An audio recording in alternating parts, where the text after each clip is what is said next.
What are the differences in temperament, in size, care, health issues between the Old English Bulldog and the English Bulldog? And if you know, the American Bulldog.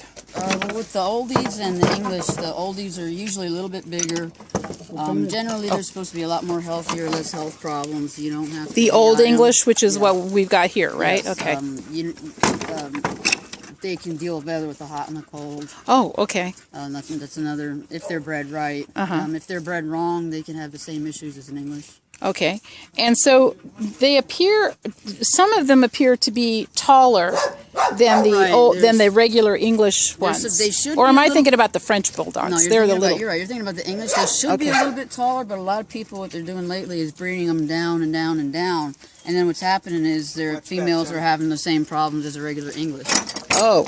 Because then they're so small that they have to have the For the breeding purposes, you mean? Okay, so these will all be spayed or neutered, so they won't have to worry about that. Yeah. But I'm just that's so why ignorant people about. Get them also because they're easier to. You don't have to AI them. You don't have to. What does that mean? They don't have artificially inseminate. Oh, gotcha. Okay. And they usually don't need C-sections. Okay. Unless the females are really built like an English, then they do.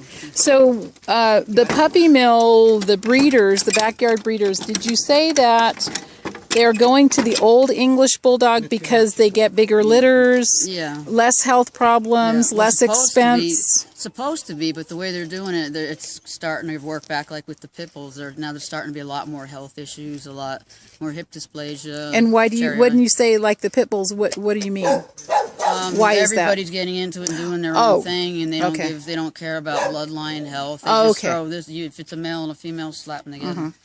You know, if this one has a mange and this one has a cherry eye, who cares? Okay. So cute when they make so when that was a good point. This one has a cherry eye. That one has a huge. But the puppies, when they're adorable. They don't have any problems when they're 8 weeks old. So let me ask you: do you know how these puppies were sold?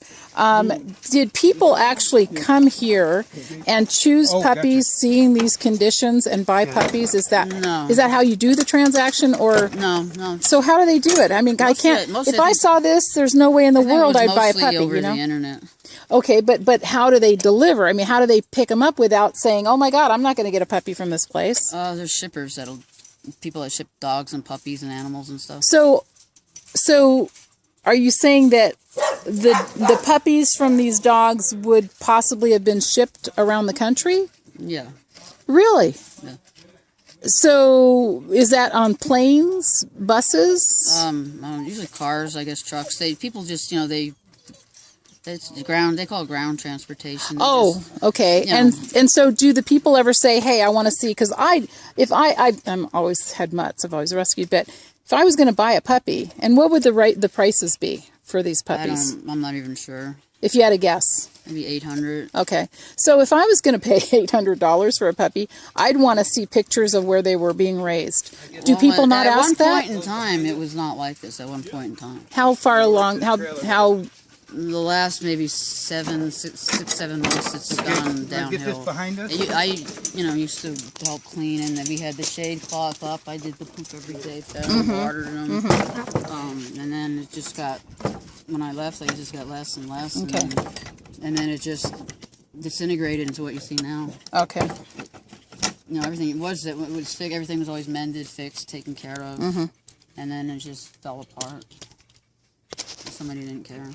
So, to me, this is what I see on Oprah. And, of course, there are far fewer dogs today than there were yesterday because we took, how many? More than probably 25 or so. Yeah. So, this, to me, is what Oprah calls a puppy mill. Do you have any... Would you disagree with that? It wasn't at one point, but now, I'm sure it was now because there was only certain breedings done. Males and females were separated or spayed and neutered, then put in pet homes and stuff. But then after a certain time, I don't think really. So at one time, the puppies were required to be spayed or neutered when they sold them? Yeah. Or do you mean here? Well, here and when we sold them. Okay. All right.